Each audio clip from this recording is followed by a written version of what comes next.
Andre Holloway was 43 years old, and on a quiet Tuesday morning in October, his wife called him to tell him their marriage was over.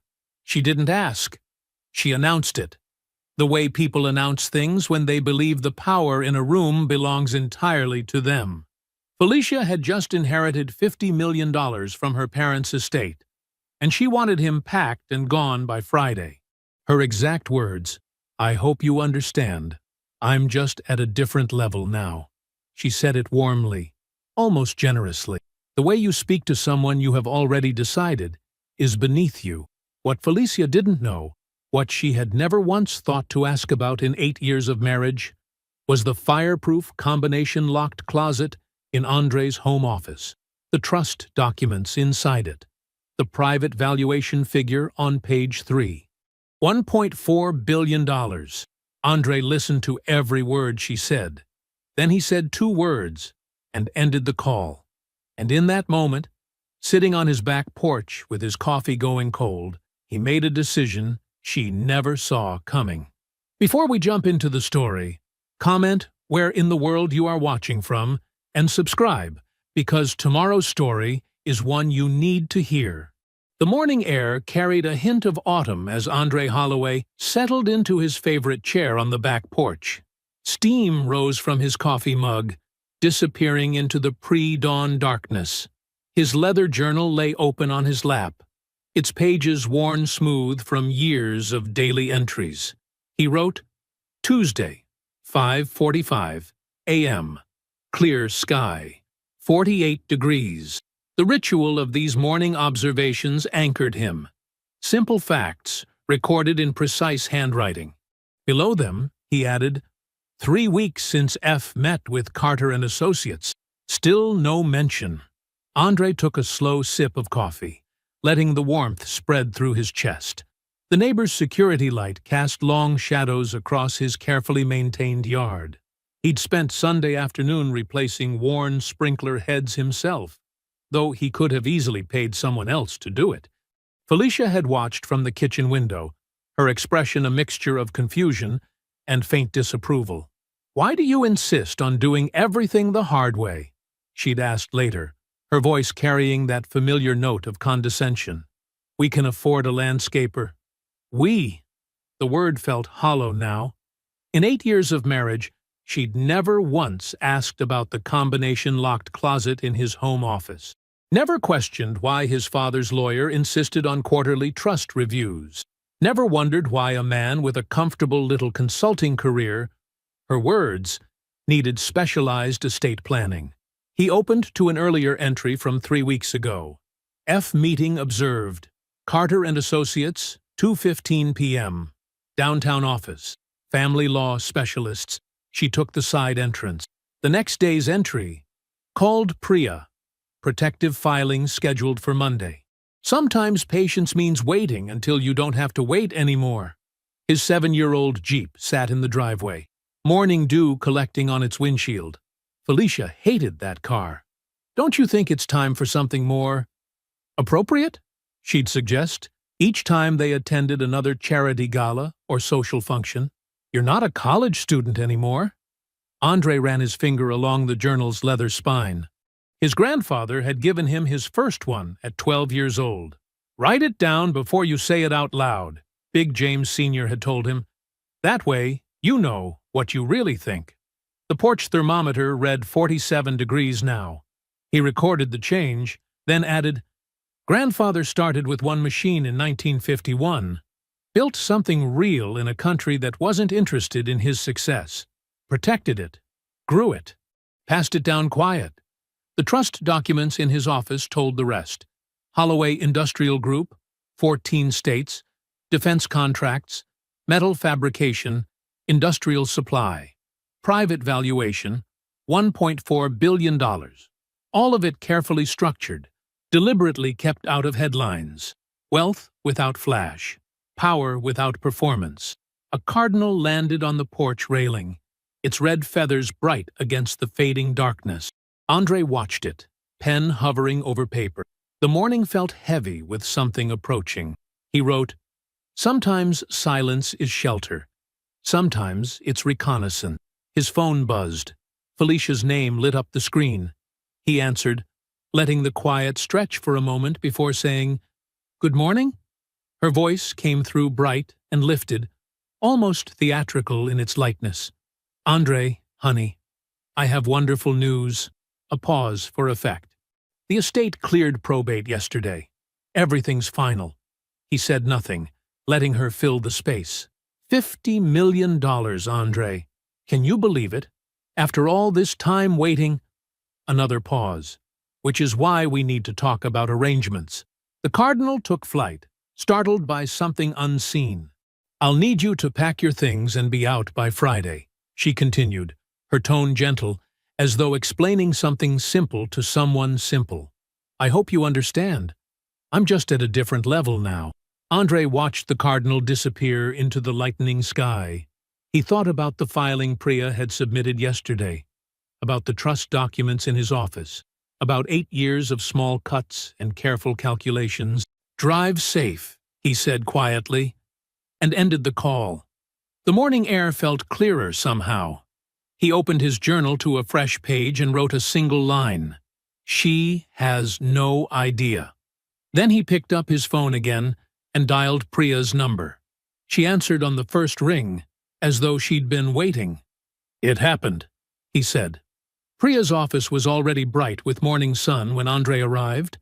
The downtown view through her windows captured Birmingham's skyline, a vista his grandfather couldn't have imagined in 1951 when he signed his first contract, with nothing but determination and a single metal press.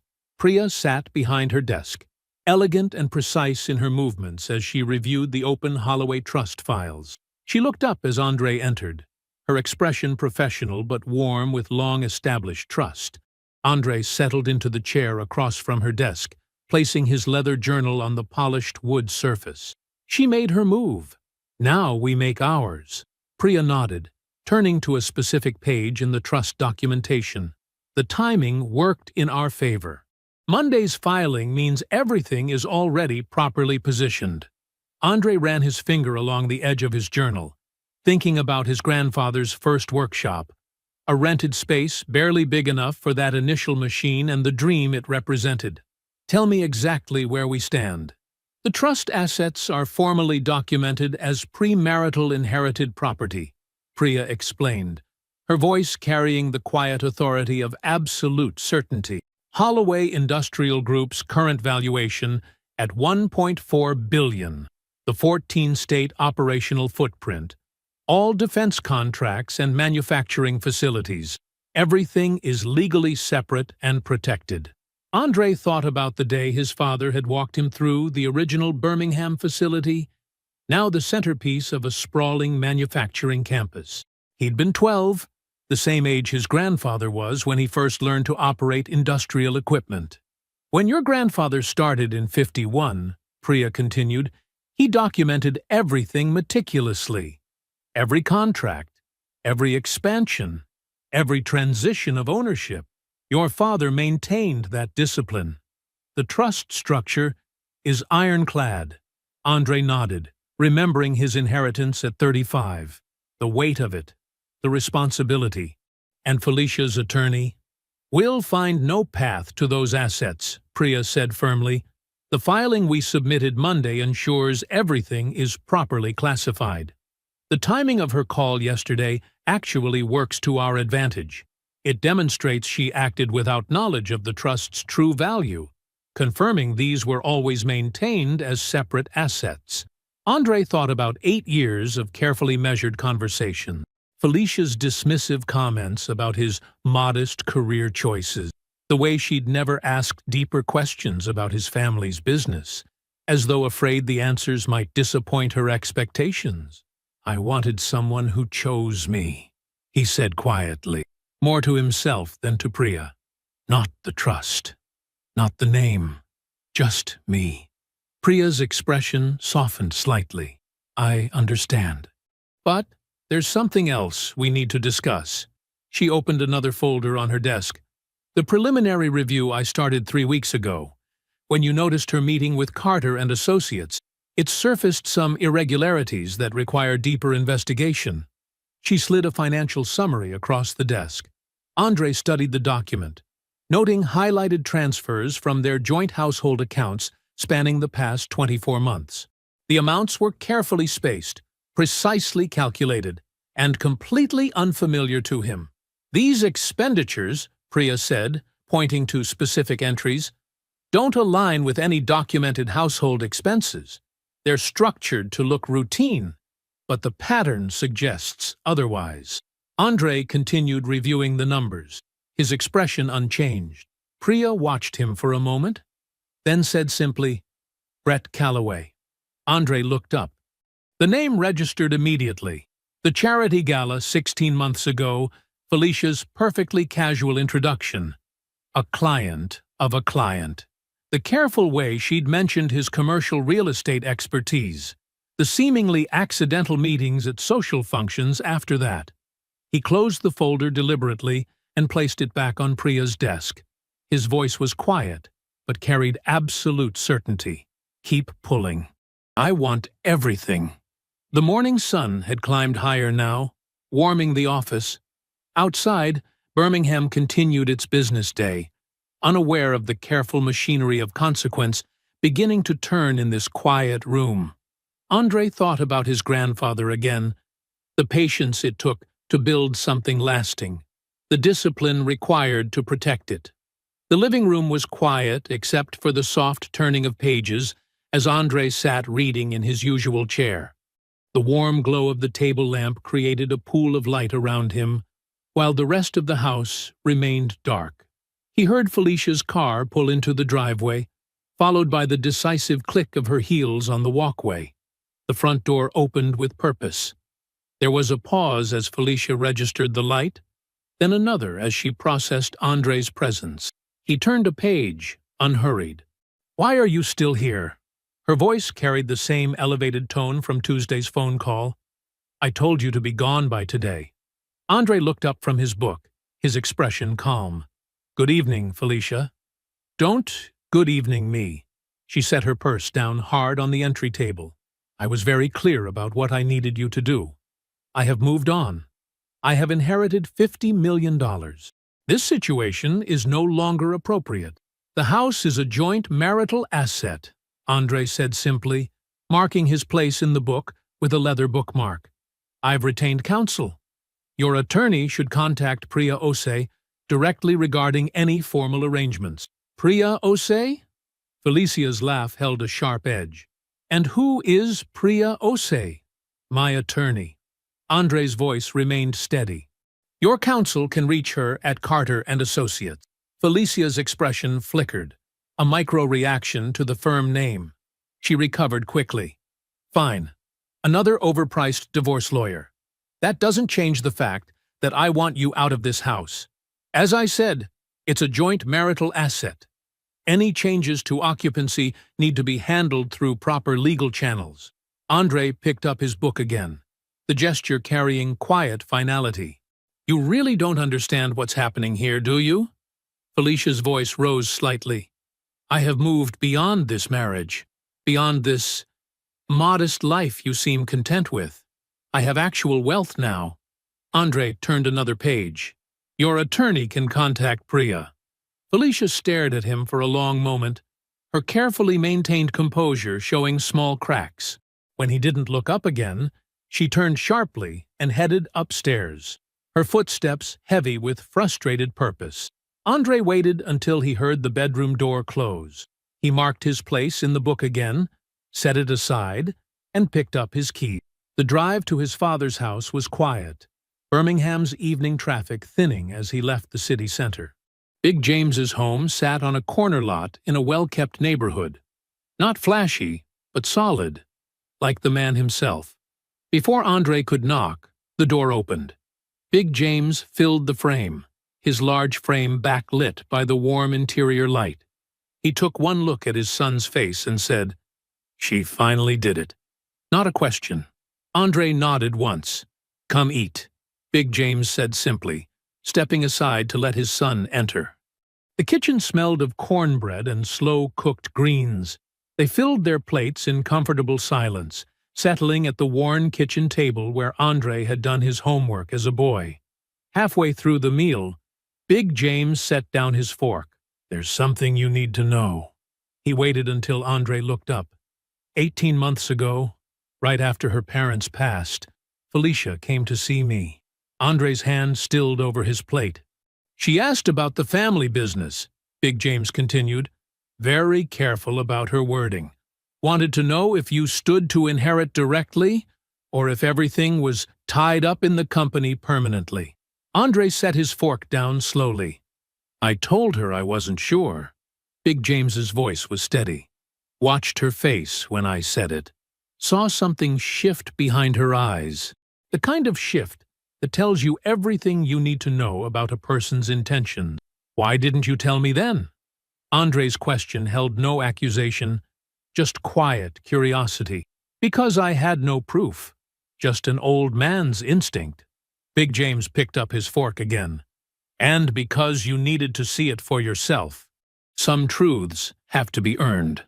Andre absorbed this in silence, thinking about Felicia calculating her options while wearing his ring, waiting for her own inheritance when she couldn't confirm his. They finished their meal quietly. Andre helped clear the dishes, the routine familiar and grounding. When he headed for the door, Big James put a large hand on his shoulder. No words needed. At the first red light on his drive home, Andre pulled out his journal and wrote one line. "She was planning her next life while I was still furnishing this one." He pulled over to make a call. Priya answered immediately.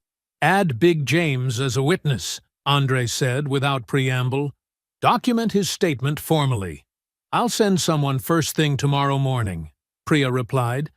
Andre ended the call and sat for a moment, watching the city lights reflect off his wedding ring. The quiet in the car felt like clarity. The morning light filtered through the windows of Priya's corner office as Andre stepped inside. She sat at the conference table, a thick folder open before her, pages arranged in precise order. Her expression was controlled, but Andre caught the slight tightness around her eyes. "Good morning," she said, gesturing to the chair across from her. "The forensic audit is complete." Andre sat down, placing his leather journal on the table. "Tell me everything." Priya aligned the first page in front of her. "Over the past 24 months, we identified a pattern of expenditures from your joint household account that cannot be reconciled with any shared expenses." She slid a summary sheet across the table. "Hotel charges at the Grand Bohemian, gift purchases from Tiffany's, first-class airline tickets to Miami and New York. On weekends, you were documented to be in Birmingham." Andre studied the statement dates, his expression unchanging. Each line item was highlighted in yellow, with corresponding dates and amounts. "The pattern is consistent," Priya continued. "Usually 3 to 4 transactions per month, ranging from $500 to $3,000 each. Total expenditure over the 2-year period, approximately $87,000 of joint marital funds." She pulled out another document, a calendar overlay matching the transactions against specific dates. "When we cross-referenced these charges against your shared social calendar, we found something significant." She paused, making sure she had Andre's full attention. "These dates align perfectly with Brett Calloway's travel schedule, which is publicly available through his real estate firm's website." Andre's hand rested flat on the table, his wedding ring catching the morning light. "The first transaction we can trace to their relationship occurred 7 months before the charity gala, where she introduced you." Priya's voice was precise, clinical. "That means when she brought him into your social circle, when she orchestrated that introduction, the relationship was already well established. She laid out more documents, credit card statements, hotel folios, gift receipts. She used your joint funds to finance the relationship while simultaneously integrating him into your shared life. The level of premeditation is," Priya chose her next word carefully, "significant." Andre absorbed this in silence, his eyes moving methodically over each piece of evidence. The room was quiet, except for the soft sound of papers being turned. Finally, he looked up. How well documented is it? Every transaction is verified. Every date is confirmed. The pattern is undeniable. Priya tapped the folder. We have original statements, electronic records, and in several cases, actual receipts from the vendors. And it will hold? Yes. Priya's response was immediate. This qualifies as marital waste, the legal term for misuse of joint assets to conduct an extramarital relationship. It's admissible, and it's conclusive. Andre nodded once, processing. He studied the calendar overlay again, his finger tracing the date of the charity gala where she'd introduced them. He remembered Felicia's smile that evening, the casual way she'd said, "Andre, this is Brett Calloway. He's a client of a client." The handshake, the polite small talk about commercial real estate trends, all while she'd known. For 7 months, she'd known. "I'll need copies," he said quietly. Priya handed him a sealed envelope, complete set, properly certified. Andre stood, tucking the envelope into his jacket pocket. His movements were unhurried, deliberate. "Thank you, Priya." He left the office and got into his Jeep, but didn't start it immediately. He sat for a moment, then pulled out into Birmingham's late morning traffic. He drove without destination or purpose, past the university, through the medical district, along the edges of downtown. 40 minutes of movement without a rival. Finally, he pulled into the empty parking lot of the Blue Room, a jazz club that wouldn't open for hours. He parked facing the street and let himself feel it all. Not just the betrayal, but the deliberate nature of it. 7 months of deception before that handshake. 7 months of planning before she brought another man into their shared space and smiled while doing it. The weight of it settled in his chest, not as anger, but as certainty. He started the Jeep and drove home. In his journal he wrote, "I know everything I need to know. Now I wait for the right moment." The private dining room at Bottega glowed with soft lighting as Felicia raised her 3rd glass of champagne. She sat at the head of the table, wearing a new Stella McCartney dress, her diamond tennis bracelet catching the light. Dominique Shaw and 2 other women from their social circle, Rachel Morton and Sarah Kenwood, leaned in as Felicia spoke, their own glasses half empty. "I just feel—" Felicia paused, savoring the moment. "Free. Like I can finally breathe. Like I'm finally becoming who I was always meant to be." Rachel nodded eagerly. 50 million changes everything. "It does." Felicia smiled, running her finger along the rim of her glass. "And honestly, it's not just the money. It's the permission the money gives you to be honest about what you want." Sarah reached over and squeezed Felicia's hand. "How's Andre taking it?" Felicia's laugh was light, dismissive. "Oh, you know Andre. He's sweet, but small." She took another sip of champagne. "He's the kind of man who peaks at comfortable, who finds his little spot and stays there." The women laughed on cue. Dominique joined in, but her eyes remained fixed on Felicia's face, studying something the others missed. "Remember that Jeep he drove?" Felicia continued. 7 years old, and he was proud of it. Called it reliable. She shook her head. "I tried to get him to upgrade. Told him we could afford something nicer, but he'd just smile and say he liked what he had." "Men like that," Rachel started, "are stable," Felicia cut in. "They're predictable, and sometimes that's what you need. For a while." The champagne had loosened something in her voice, a truth she'd been holding back. "Can I be completely honest?" The women leaned closer. Dominique's hand tightened slightly around her water glass.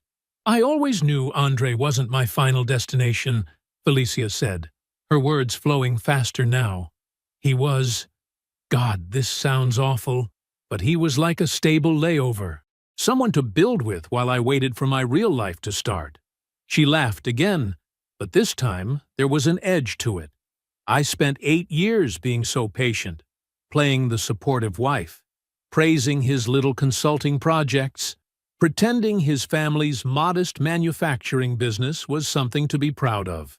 Rachel and Sarah exchanged glances, not disapproving, just slightly uncertain about the shift in tone. But now, Felicia raised her glass. Now it's my turn. Now I get to live the life I deserved all along. The other women raised their glasses automatically.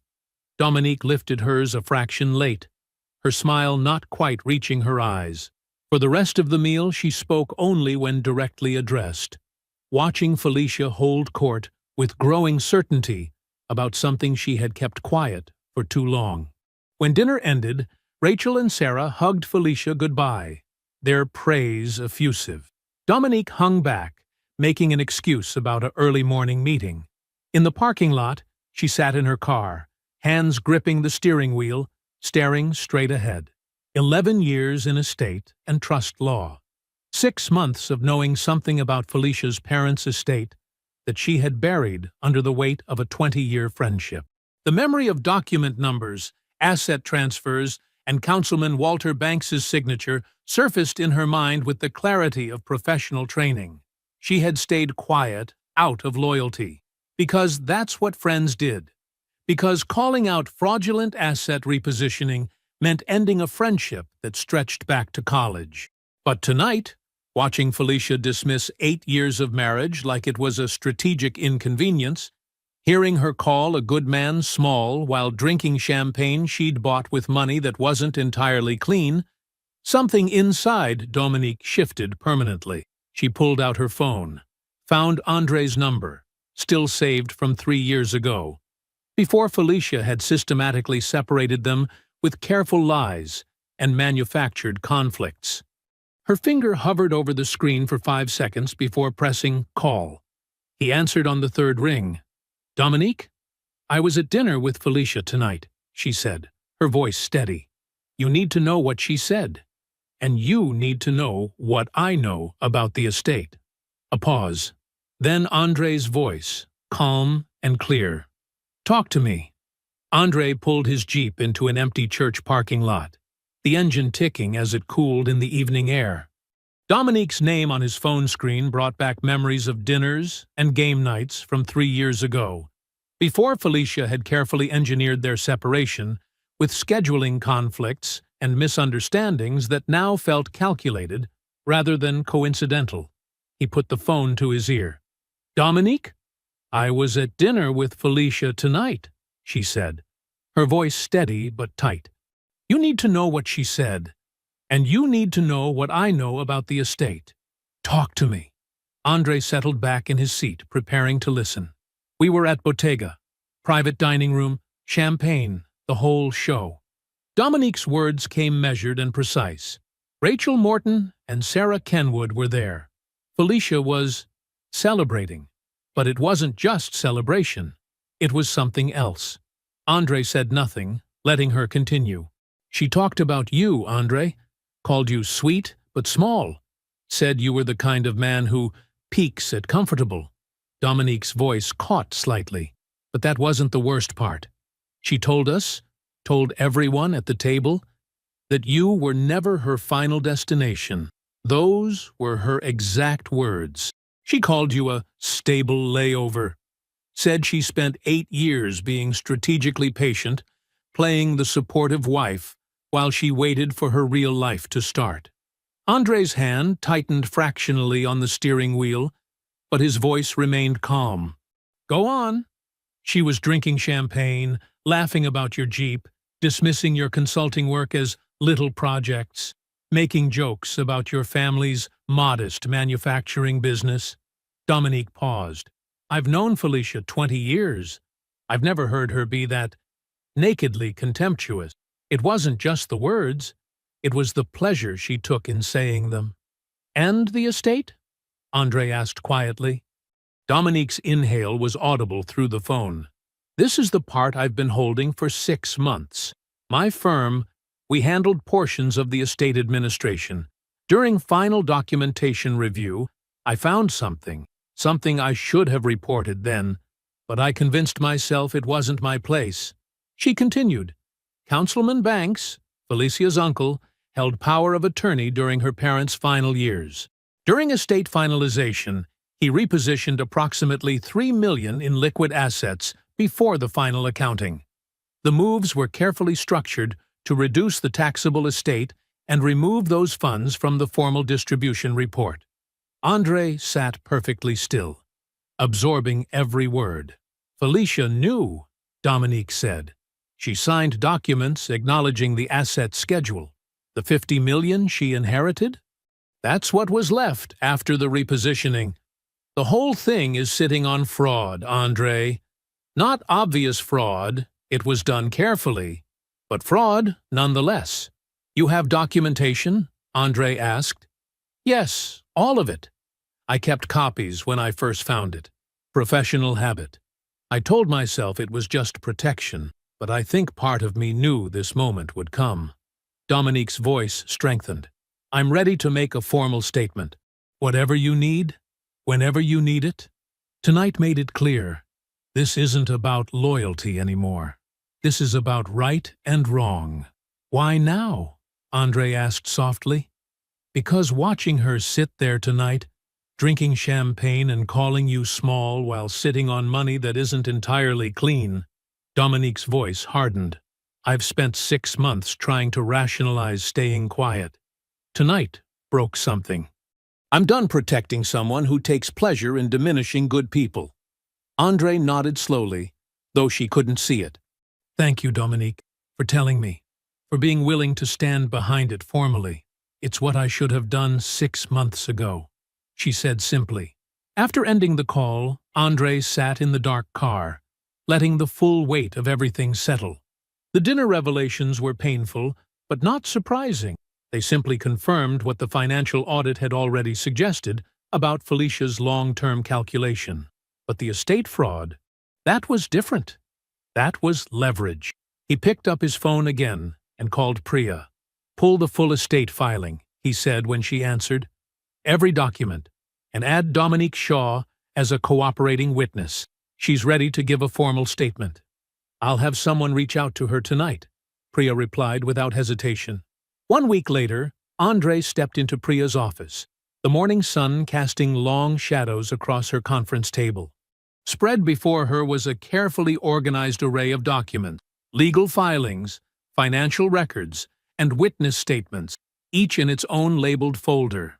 Take a seat, Priya said, gesturing to the chair across from her. We should go through everything systematically. Andre sat down, placing his leather journal on the edge of the table. Priya picked up the first folder, marked Holloway Trust. The trust protection filing is ironclad, she began, opening the folder to show him the key documents. We moved quickly enough that all assets are formally documented as premarital inherited property. The timing of our filing, before her call, makes it completely clean. She has no path to touch any of it. Andre nodded, his expression calm and attentive. Priya moved to the next folder. Marital assets are straightforward. The house equity will be split fairly. Joint accounts will be divided proportionally based on contribution. Nothing complicated there. She pulled out the forensic audit results next. The financial documentation of marital waste is comprehensive. Every transfer, every hotel booking, every gift purchase, it's all time-stamped and cross-referenced. The pattern with Brett Calloway is established beyond any reasonable doubt. Andre's jaw tightened slightly at the name, but he remained silent. Your father's witness statement about Felicia's inheritance inquiry is properly sworn and notarized, Priya continued, tapping another folder. It establishes clear premeditation. She was actively investigating your financial position while still in the marriage. She paused, then opened the thickest folder. And then there's this, Dominique's formal statement about the estate fraud, backed by complete documentation. Every paper Walter Banks signed, every asset transfer he executed, every document Felicia acknowledged. The $3 million repositioning is all there. What happens with that? Andre asked quietly. I've already passed it through appropriate channels, Priya explained. It's no longer our filing to make, but it will surface automatically in discovery when we formally request the estate documents. Banks won't be able to keep it quiet. His whole carefully built public image will start unraveling the moment those papers hit the court record. Andre absorbed this, his fingers absently tracing the edge of his journal. And Brett? His deposition is scheduled for next week. Based on preliminary contact, he'll cooperate fully. Men like that usually do when they realize they have no leverage. Priya's tone was matter-of-fact. She gathered all the folders together, squaring their edges with practiced precision. The whole picture is clear now, Andre. Everything is documented. Everything is protected. Everything is in order. Andre studied her face for a long moment. Is there anything else she could use against me? Priya met his gaze directly. No. We've covered every angle. The trust is secure. The marital settlement is fair. The evidence of her actions is irrefutable. You're completely protected. Andre nodded slowly. Then we let it move. Are you sure you're ready? Priya asked. I've been ready since the morning she called, Andre replied. I just needed to know we had everything in place first. He stood, picking up his journal. Thank you, Priya, for all of this. It's my job, she said simply. But you're welcome. Andre drove straight to his father's house from Priya's office. Big James was already on the porch, as though he'd been expecting him. Andre settled into the chair beside him. It's all set, Andre said quietly. Everything's documented. Everything's protected. Big James nodded, looking out across his front yard. Your grandfather used to say, the man who builds slow builds forever. Andre took out his journal and wrote the line down carefully. Beneath it he added, she'll find out. Not from me. They sat together in comfortable silence, watching the neighborhood kids ride their bikes up and down the street. The morning sun had grown stronger, burning away the last wisps of dawn fog. Andre felt the weight of everything that was coming, not as a burden, but as a certainty. Big James reached over and squeezed his son's shoulder once, then let his hand fall away. The gesture contained everything that needed to be said between them. The grand ballroom of the Riverside Hotel sparkled with its usual October splendor. Crystal chandeliers cast warm light over tables draped in ivory silk, while waiters in black tie weaved through the crowd with champagne flutes balanced on silver trays. The annual charity gala was in full swing. Society's elite gathered to support children's education while cementing their own social positions. Felicia stood near the center of the room in a deep blue evening gown that had cost more than most people's monthly mortgage payments.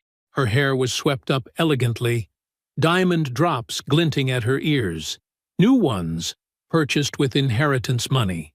She held her champagne glass with the precise tilt of someone who had practiced such gestures until they became natural.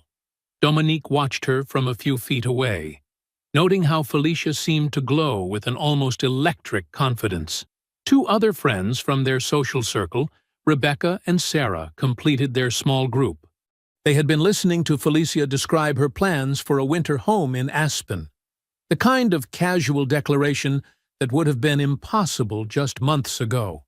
The realtor is showing me 3 properties next week, Felicia was saying, her voice carrying just the right note of casual excitement. I'm thinking something with at least 6 bedrooms, room for guests, you know? Rebecca and Sarah nodded appreciatively. These were women Felicia had spent years trying to impress, women whose approval she had carefully cultivated through countless lunch dates and charity committee meetings. Now, with her inheritance, she finally felt truly equal to them. Their conversation was interrupted by the arrival of Catherine Maxwell, a corporate attorney known for handling major acquisitions. She joined their circle with a warm smile, accepting a fresh glass of champagne from a passing waiter. "Felicia, darling," Catherine said, "I was just thinking about you earlier this week. The strangest coincidence, really." Felicia turned toward her with practiced interest. "Oh? Yes. I was reviewing a company profile for a client's supply chain audit." Catherine took a small sip of champagne. Isn't Holloway Industrial Group your husband's family's company? Felicia's smile remained perfectly in place. Yes, that's right. I came across their private valuation in the documentation, Catherine continued, her tone casual but curious. I assumed you'd be familiar with it. Seemed like the kind of thing a wife would know. The air around their small circle seemed to still. Felicia's grip on her champagne glass tightened imperceptibly. The number was quite remarkable, actually, Catherine said, speaking the way people do when large figures are simply facts rather than revelation. $1.4 billion. The silence that followed was absolute. For a fraction of a second, so brief it could have been missed with a blink, Felicia's carefully constructed expression cracked. Her face did something involuntary, a minute collapse that rippled across her features before she could catch it. But in that frozen moment, everyone saw it. Dominique saw it. Her own glass paused halfway to her lips. Rebecca and Sarah saw it, their eyes widening slightly.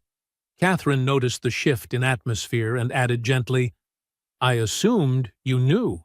Felicia's recovery was swift, but the damage was done. If you'll excuse me for a moment, she said, her voice almost steady. I need to freshen up. She moved through the crowd with measured steps, her spine straight, her chin high. But anyone watching closely enough could see her hands trembling slightly. In the opulent bathroom, Felicia gripped the marble counter, staring at herself in the gilt-framed mirror. The woman looking back at her wore a perfect dress and flawless makeup, but her eyes held the dawning horror of someone watching their entire narrative collapse. She did the math in her head, the numbers spinning like a cruel roulette wheel. $50 million. $1.4 billion.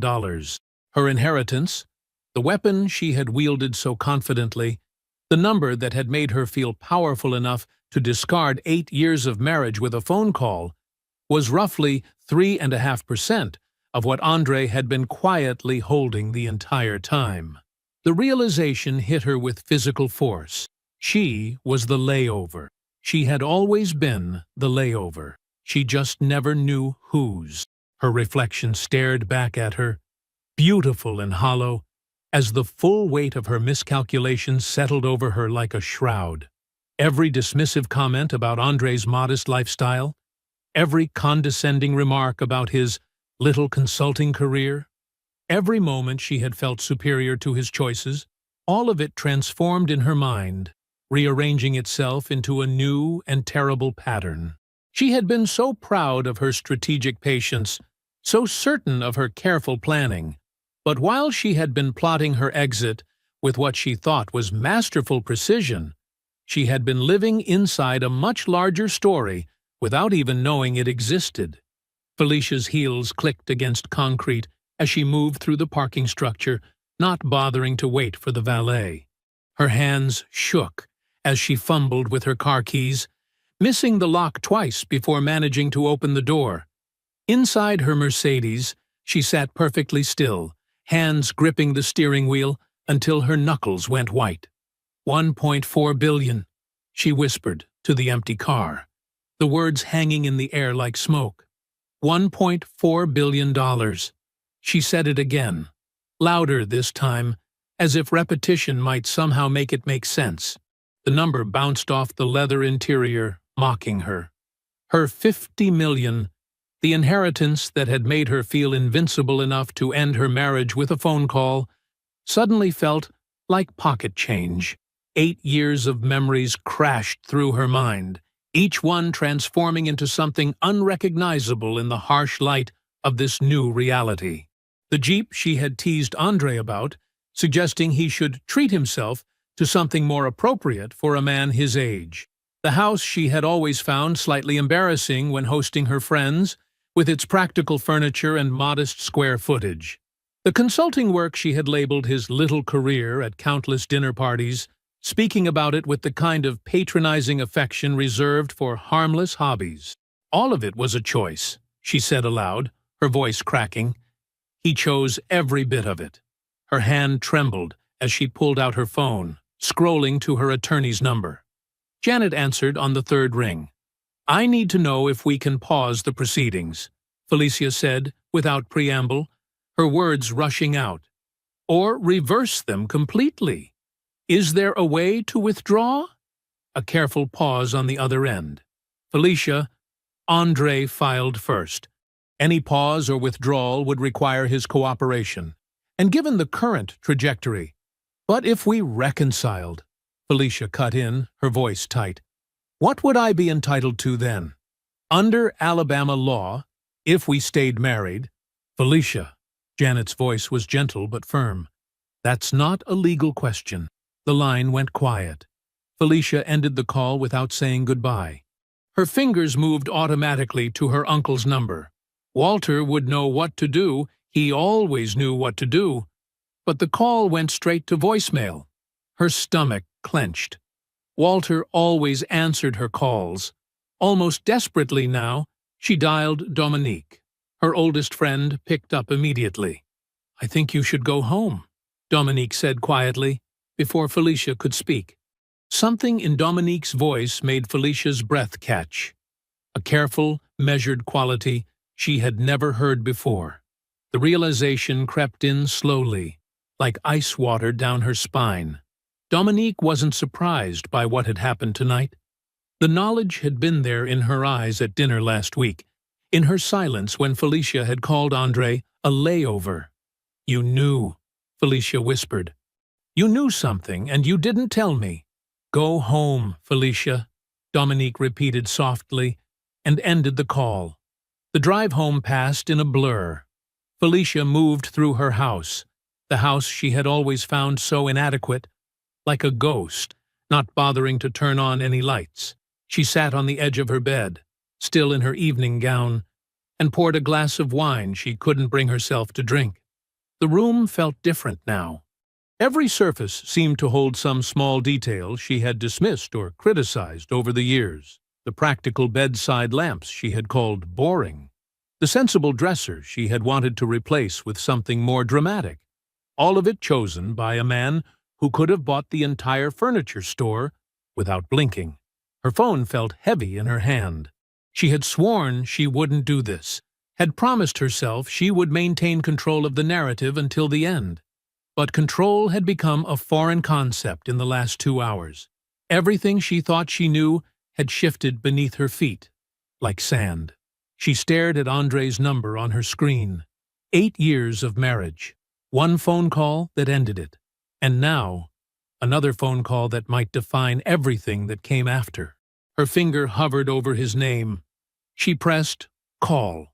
The basketball game played softly on Big James's television, casting a blue glow across the living room.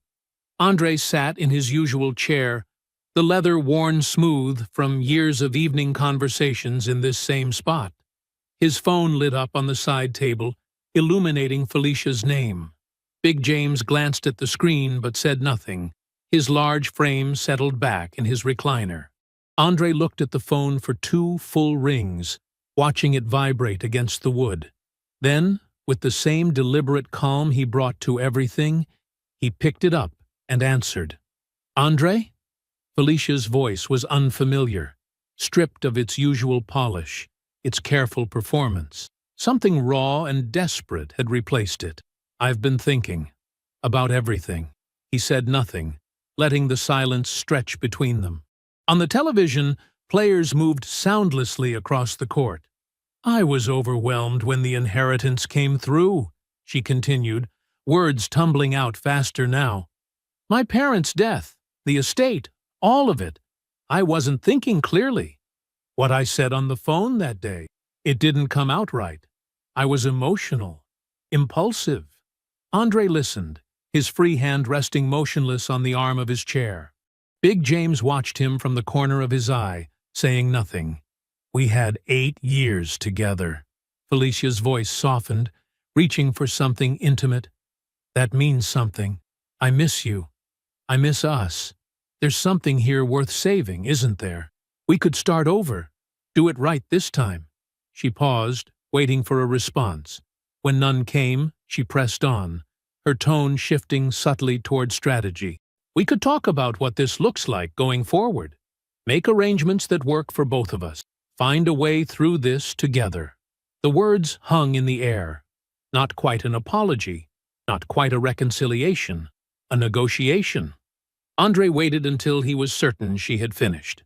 When he spoke, his voice was calm, measured, entirely free of anger. "Felicia," he said quietly, "I heard everything you just said, and I need you to hear me now." He paused, letting the weight settle. "Priya filed 9 days ago. The trust documentation has been submitted. The process is moving, and it is not stopping." "Andre, please." 18 months ago," he continued steadily, "you went to my father and asked about my inheritance potential. You audited me while wearing my ring. I know about Brett Calloway. Every hotel room, every gift, every dollar you moved from our accounts to finance something you started 7 months before you introduced us at that gala." The sharp intake of breath on the other end told him everything. "I know about the estate fraud," he said. "I know your Uncle Walter repositioned $3 million before the final accounting. I know you signed those documents knowing what they contained. I know when you started planning your exit. I know all of it, I've known for a while." The silence on the line was absolute. "I want you to be okay," he said softly. "I genuinely do. But I am done. You told me to pack my things and get out. You said you were at a different level. I want you to know. I heard you. I just didn't tell you what level I was on." He could hear her breathing, unsteady and shallow. "Drive safe, Felicia." He ended the call and set the phone face down on the side table. The game continued playing quietly, players moving through their familiar patterns. "Was that her?" Big James asked, without looking away from the screen. "Yeah." Big James nodded once and reached for the remote, turning the volume up slightly. Neither man spoke again. They didn't need to. I hope you enjoyed that one. Be sure to like the video and subscribe so you don't miss the next story. I've picked out 2 more for you that I think you'll really like.